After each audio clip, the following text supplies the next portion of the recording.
जिंदगी बमुश्किल गुजर रही थी। आर्थिक संकट लगातार बढ़ रहे थे। धीरेंद्र का धैर्य एक दिन जवाब दे गया।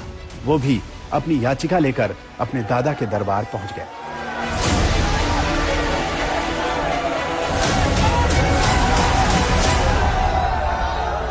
हमारे पिताजी कुछ करते नहीं थे। भूख की स्थिति में दादा गुरुजी का फक्कड़पन था। वो परिवार से नाता तोड़ा, मतलब तोड़ा। तो उन्हें मतलब नहीं आप जी रहे कि मर रहे। उनके पास तो अगर याचक अर्जी करता बन के जाओगे तो वो अर्जी उठा के बालाजी के पास रख देंगे। ये नहीं कि ये हमारा सगा नाती है, ये हमारा सगा पुत्र, तो इस पर ज्यादा कृपा हो जाए। हम भी गए सबकी भांति। हमने भी अपनी विपदा कही कि 3 दिन हो गए हैं, कुछ खाने तक को नहीं है घर में। रहने का 16x12 का कच्चा मकान, वो भी बरसात में खाट के पलंग के नीचे सोना पड़ता है, बारिश की बूंदें गिरती हैं। कब तक ऐसी जिंदगी जिएंगे? कुछ नहीं तो एक ऐसा कुछ कह दो, कर दो, भोजन ही चलने लगे। जिंदगी में कुछ नहीं तो पिताजी कुछ करने लगे, ऐसा कुछ कर दो। गुरु ने बस बाहें पकड़ी। अवस्था 10-11 वर्ष की थी। और बाहें पकड़ करके बोले तू मुझसे मत जुड़, और सीधा बागेश्वर बालाजी से जोड़ दिया। 2010 में दादा का निधन हो गया तो अचानक बाल धीरेंद्र की दुनिया ही उजड़ गई। लेकिन गुरु तब तक अपना काम कर चुका था। सन्यासी बाबा ने लीला की, स्वप्न में आभास होने लगा। फिर कोई व्यक्ति आता था दिन में, या हम कहीं सत्यनारायण की कथा वांचने जाते थे, जैसे आप आए, शरद जी आए, या कोई व्यक्ति आया, तो हमें लगता था कि वो जब परिचित नहीं थे तो वो आते ही अपना ये नाम बताएगा। ऐसा मन में भाव प्रकट हो जाता था। ये आते ही हमसे 2 बातें बोलेगा, लेकिन झिझक के कारण हम बोल नहीं पाते थे। और वो जब उससे पूछते थे अच्छा आपका नाम क्या है, हमारा हो, ये तो पहले पता लग गया था हमें।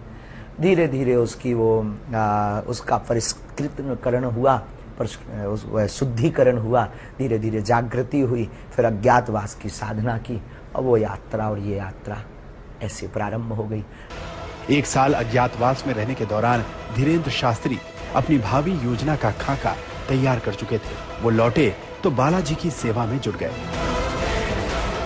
9-10 साल की अवस्था से ही हमने बालाजी की सेवा की। जब बच्चे खेलना सीखते थे तब से हमने हनुमान चालीसा का पाठ, और गुरु ने जो विधान बताया वो मीडिया पर बताने का विषय नहीं है, वो अनुभव का विषय है। कभी आप आइएगा तो उसको हम आपको बताएंगे कि हमने क्या क्या अपने जीवन में मुश्किलों को सहा, कितना हनुमान चालीसा का पाठ किया, रातों भर हनुमान जी के चरणों में बैठकर रोए हैं, रातों भर हवन किया है। उसका ही ये परिणाम है जो आज सनातन संस्कृति का झंडा जगह जगह गाड़ा जा रहा है। धीरेंद्र शास्त्री ने खुद को बाबा बनाने के लिए तैयार किया। कई बड़े कथावाचकों के कार्यक्रम सुने, एक मोबाइल खरीदा ताकि उनके वीडियो देख सके, और फिर उन्होंने अपनी कर्मभूमि उसी बागेश्वर धाम को बनाया जहां उनके दादा का दरबार लगा करता था। धीरेंद्र शास्त्री ने दादा के अंदाज में ही दरबार लगाना शुरू किया, पर्ची निकालना शुरू किया। क्या नाम था? रूबी देवी। रूबी देवी। अच्छा, यहाँ किसी को बताया था? चलो पढ़ो। पत्नी का राज जानने आए हैं, मृत्यु का कारण जानने आए। रूबी उर्फ गुड्डी उनका नाम था। उनकी मृत्यु तंत्र कारण से हुई है, उसमें कोई संदेह नहीं है। माइक से बोलिए, यही पर्चा बोल रहा? जी जी। यही पूछने आए? शरीर नीला पड़ गया था इनका?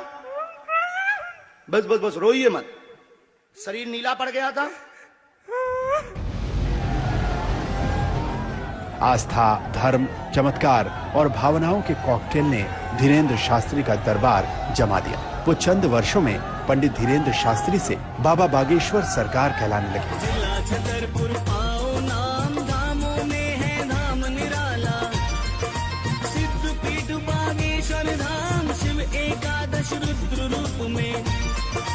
हमें बहुत चाहत तू, वो आज भी चाहत, आज दौड़ के पांव पर हमारे, अभी भी आए तो पर के पांव पर है हमारे। धीरेंद्र शास्त्री की उम्र अभी सिर्फ 26 साल है। उनकी मंजिल क्या है ये अभी उन्हें भी नहीं पता। हाँ, जिंदगी अपने खेल खूब दिखाती है, इसका एहसास उन्हें जरूर है। जीवन के खेल सबकी समझ नहीं आ सकता। कब क्या कर दे गुरु, कब कृपा कैसी कर दे, कह नहीं सकते यार।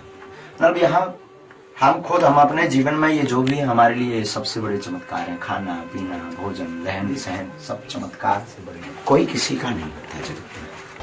आज तक ब्यूरो।